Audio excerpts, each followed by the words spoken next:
Praise the lord. ఎలా ఉన్నారు? ఎప్పుడు దేవుడు మనకి ఆశీర్వదించాలనే కోరుకుంటాం కదా! గద్దింపుని ఇష్టపడం కదా! ఈరోజు దేవుని వాగ్దానము ప్రకటన గ్రంథం 3 అధ్యాయం 19 వచనం.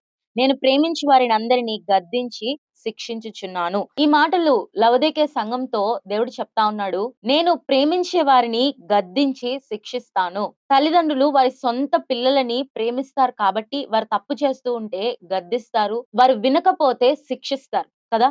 పక్కింటి పిల్లలేమైనా తప్పు చేస్తూ ఉంటే శిక్షిస్తారా? శిక్షించరు. అలాగే దేవుడు కూడా నిన్ను ప్రేమిస్తున్నాడు కాబట్టి కొన్నిసార్లు నువ్వు తప్పు త్రోవన వెళ్తున్నప్పుడు నిన్ను గద్దిస్తాడు. ఇంకా నువ్వు మాట వినకపోతే శిక్షిస్తాడు. శిక్ష మనల్ని ఆయనకు దగ్గరగా చేస్తుంది. ఆయన మనల్ని ప్రేమిస్తున్నాడు కాబట్టే శిక్షిస్తాడు. కొన్నిసార్లు అనారోగ్యంతో శిక్షిస్తాడు.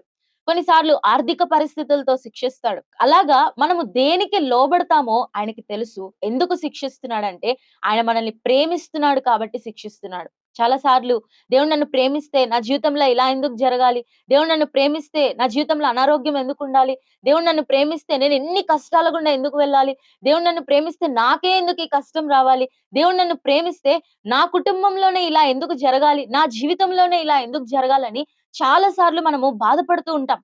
దేవుడు నిన్ను ప్రేమిస్తున్నాడు కాబట్టే ఆయన ప్రేమించు కుమారుణ్ణి శిక్షిస్తాడు. ప్రేమిస్తున్నాడు కాబట్టే నిన్ను గద్దిస్తాడు. నువ్వు తప్పు త్రోవలో వెళ్తున్నప్పుడు ఆయన నిన్ను గద్దించి, శిక్షించి, సరైన మార్గంలో నడిపించి నిన్ను పరలోకానికి చేర్చాలని ఆయన ఇష్టం. ఆయన నిన్ను ప్రేమిస్తున్నాడు కాబట్టే ఆయనతో పాటు నువ్వు పరలోక రాజ్యంలో యుగయుగాలు ఉండాలని ఆయన కోరుకుంటా ఉన్నాడు. ఈరోజు ఒకవేళ దేవుని శిక్షలో మీరు వెళ్తూ ఉంటే, ఒకవేళ ఈరోజు దేవుడు గద్దిస్తూ ఉంటే, ఫలాంది తప్పు మీరు చేస్తున్న పని దేవునికి అయిష్టమైనదై దేవుడు మిమ్మల్ని గద్దిస్తా ఉంటే, దేవుడు మిమ్మల్ని ఏ రీతిగా అన్నా శిక్షిస్తా ఉంటే విడిచిపెట్టండి. దేవుడి మీద ఆయాస పడొద్దు.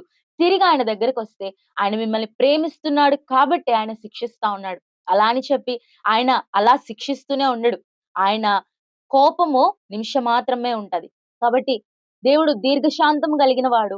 ఆయన ఏ విషయంలో ఆయన నిన్ను శిక్షిస్తా ఉంటే లోబడి సరిచేసుకొని ఆయన మార్గాల్లోకొస్తే ఆయన రాకడలో ఎత్తబడినట్లుగా ఆయన మనకు సహాయం చేస్తాడు. ప్రతి క్రైస్తవునికి కూడా చివరి విషయం ఏంటంటే పరలోక రాజ్యంలో యేసయ్యతో యుగయుగాలు ఉండాలి.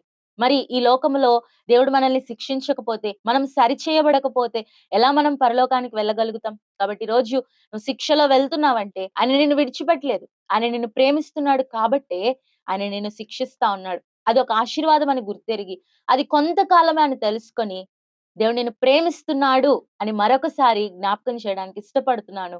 ఆయన రాకడ కొరకే సిద్ధపడదాం. Praise the lord.